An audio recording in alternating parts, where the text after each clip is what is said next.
¿Por qué tu mente odia equivocarse? En el episodio anterior hablamos de equivocarse bien, de que el error no eres tú, de que hay una diferencia enorme entre reconocer una falla y hundirte en ella. Y quizás después de haber escuchado el podcast anterior pensaste, sí, tiene sentido, pero ¿por qué me cuesta tanto aplicarlo en mi realidad? Esa es exactamente la pregunta correcta, y hoy la vamos a responder. Porque no es una falta de voluntad, no es que seas dramático o exagerado. Hay algo que está pasando en tu cerebro, literalmente. Hay algo en la biología que nos hace equivocarnos y que se sienta como una amenaza real. Y cuando entiendes por qué pasa, por qué sucede esto, todo empieza a tener más sentido.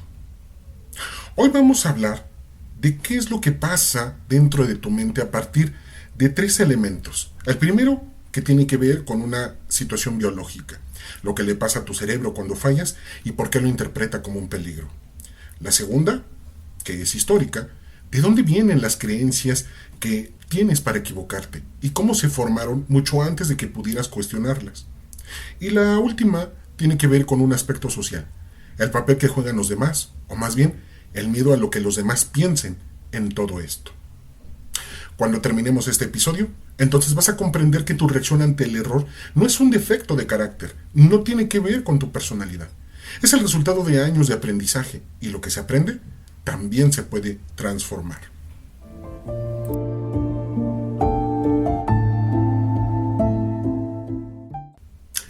La amígdala es una estructura límbica ubicada en el lóbulo temporal. Si nosotros pusiéramos nuestra manita más o menos al nivel de nuestra sien, ahí encontraríamos, o ahí se ubicaría, nuestro lóbulo temporal. Esta estructura tiene una forma muy similar a una almendra, y su función tiene que ver con mediación de la agresividad, pero también se encuentra implicada con situaciones de miedo y de ansiedad. La unión entre el miedo y la amígdala ha sido bastante estudiada, y tenemos muchos datos que nos permiten corroborar y saber el papel crucial de la amígdala al momento de percibir un estímulo o las sensaciones que promueven el miedo. De esta manera, la amígdala hace cuenta que es una alarma de incendios que se activa ante una situación que genera sensaciones de miedo. Imagínate de repente que vas pasando por la noche por un sendero oscuro. Esa alarma entonces se activa y comienza a volverse un poco más sensible. Percibe sonidos, olores, focaliza la visión para identificar algún patrón que tenga una forma que nos permita saber si hay la presencia de un peligro amenazante para nosotros. O por ejemplo, imagina que vas a presentar un examen importante para ti. Comienza una respuesta en tu organismo de acelerar el ritmo cardíaco, aumenta la respuesta respiratoria, el cuerpo se tensa, los pensamientos comienzan a desarrollarse de manera confusa. Hay un estrés real. El cerebro se prepara para entrar en un modo de supervivencia, una descarga de adrenalina para poder afrontar la situación que tienes por delante. Mi cuerpo se está tensando para poder afrontar este examen que tengo.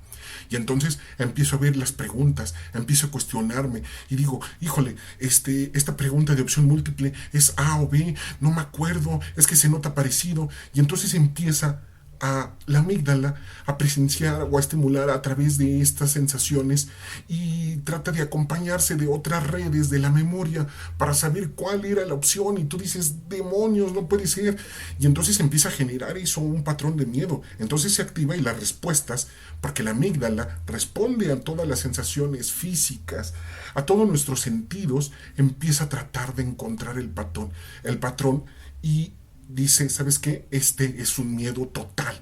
O sea, estamos reaccionando ante una situación que verdaderamente es una amenaza real lo que tenemos. Voy a reprobar el examen. Ya me vi cómo me van a estar diciendo en mi casa que por qué no soy lo suficiente. Es que para qué no estudié. ¿Te das cuenta cómo no es tan fácil para tu cerebro poder percibir de que se trata realmente de un error?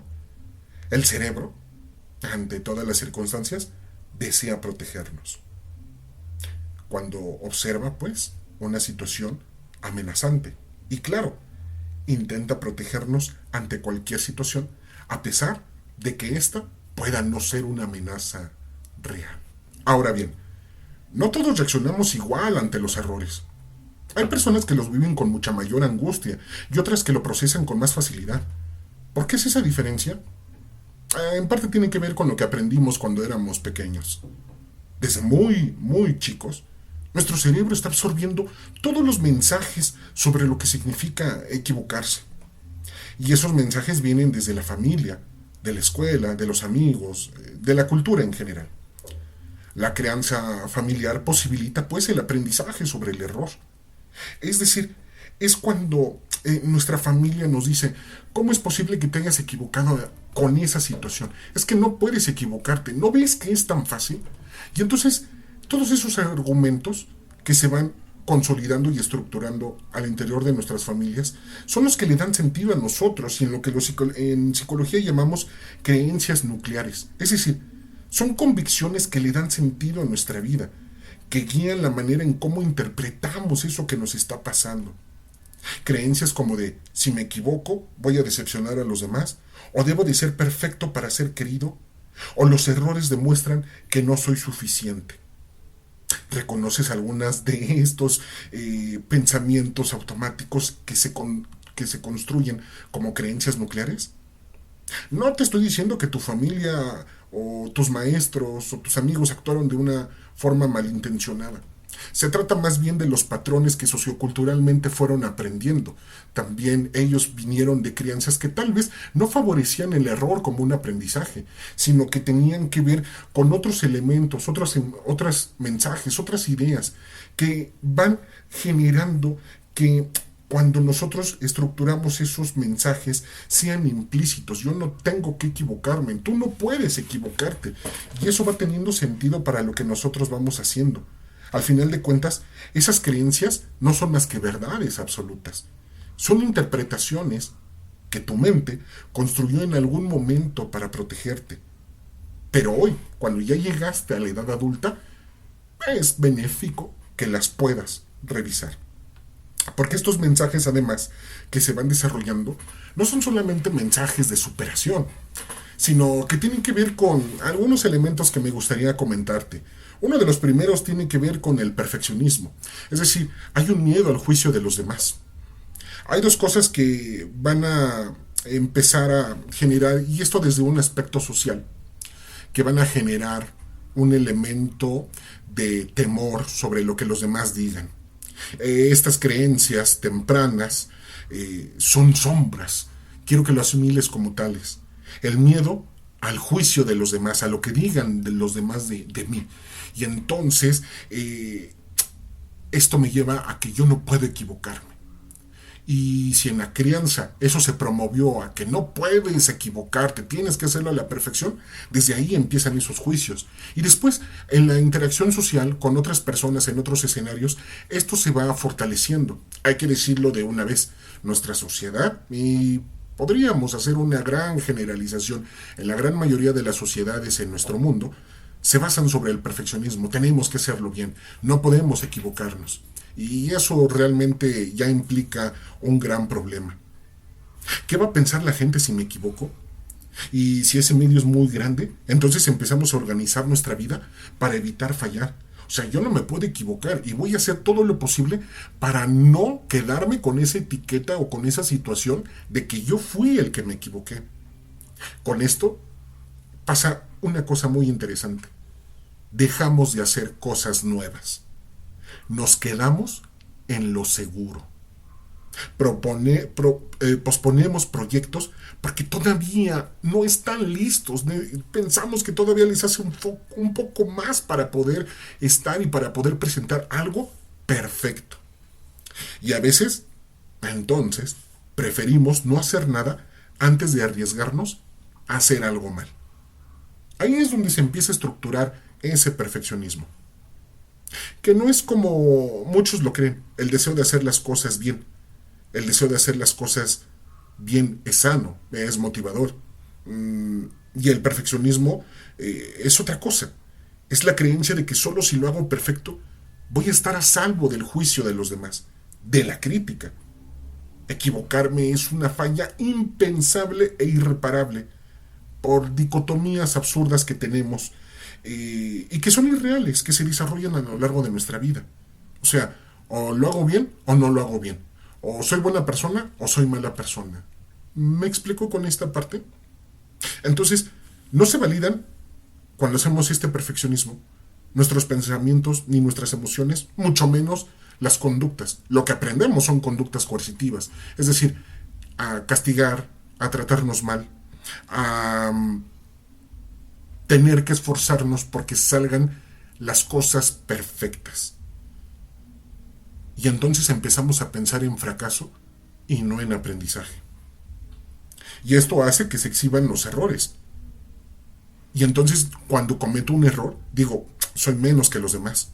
O sea, la exposición pública a la cual estoy comprometido me va a sugerir que me avergüence y que el nivel de mi vida cotidiana trabaje de quiénes son estos errores, cómo me van marcando.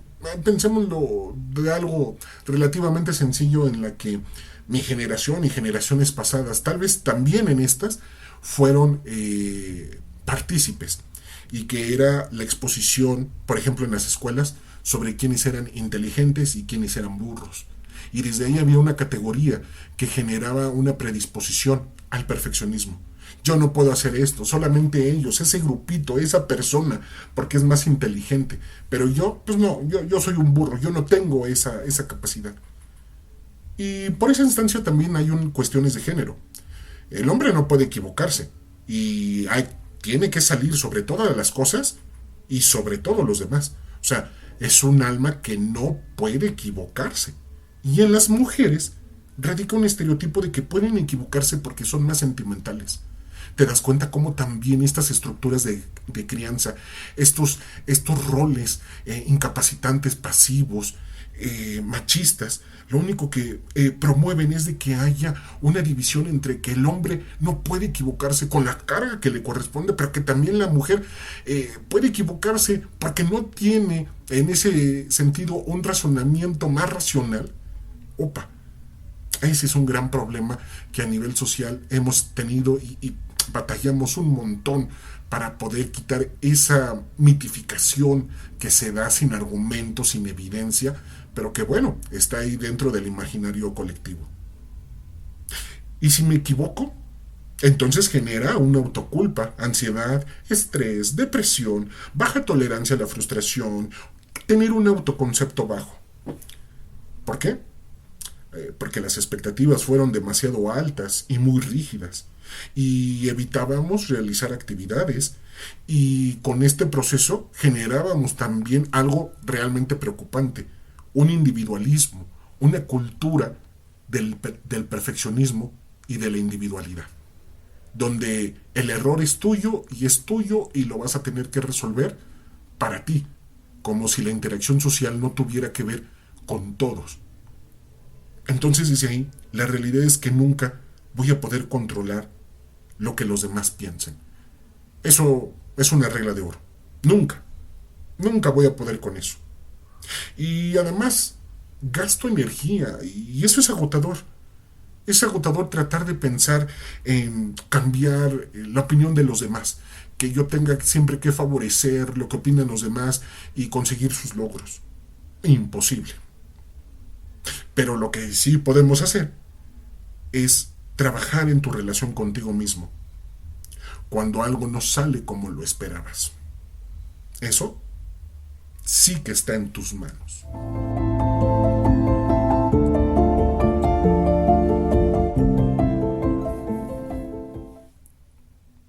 Ahora me gustaría poder llevarte algunas herramientas, como lo vimos ya desde el episodio 1, y estas van a ser algunas preguntas para poder identificar la irracionalidad dentro de esas creencias nucleares que nos llevan a nuestra vida adulta a seguirlas haciendo como reglas rígidas, reglas inflexibles.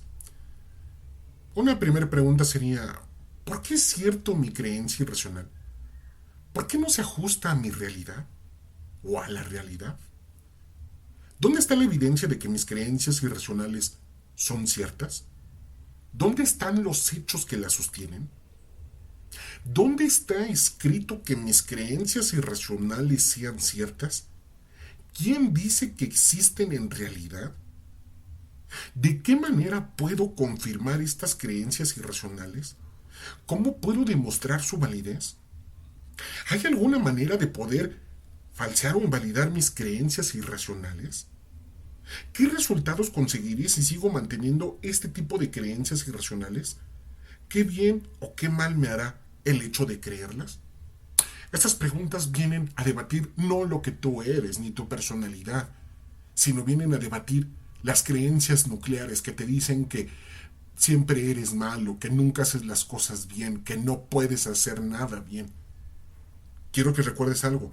No se trata de convencerte de que todo está bien cuando no lo está. Se trata de cuestionar si la historia que te estás contando es la única posible, porque casi nunca lo es. Quiero que recuerdes que esas creencias nucleares abogan por ellas, no por ti. Tal vez tú las creaste, pero ellas tratan de defenderse para quedarse ahí, permanentes, a costa de tu energía, a costa de tu estado de ánimo, a costa de tus conductas y, por supuesto, a costa de tu propia percepción que tienes contigo mismo. Entonces, hoy aprendimos 3 cosas importantes. Que tu cerebro tiene una respuesta biológica ante el error, que no es tu culpa, pero que sí puedes aprender a manejarla.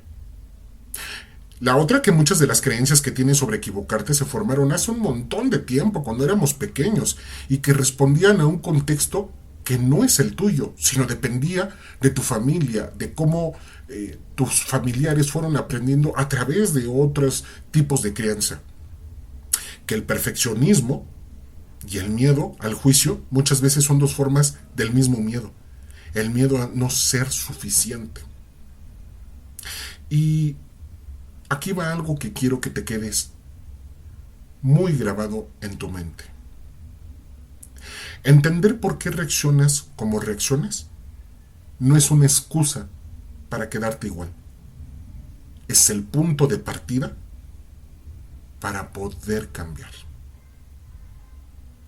Bien, en el próximo episodio, pues vamos a hablar de algo que puede sonarnos un tanto contraintuitivo. Es decir, el error como información, no como un fracaso. Cómo usar lo que salió mal como una brújula, no como una sentencia. Y también veremos herramientas concretas para que lo puedas llevar en tu día a día. Gracias por seguirnos. Si este episodio te movió algo por dentro, compártelo con alguien que creas que lo necesitas. Hasta la próxima.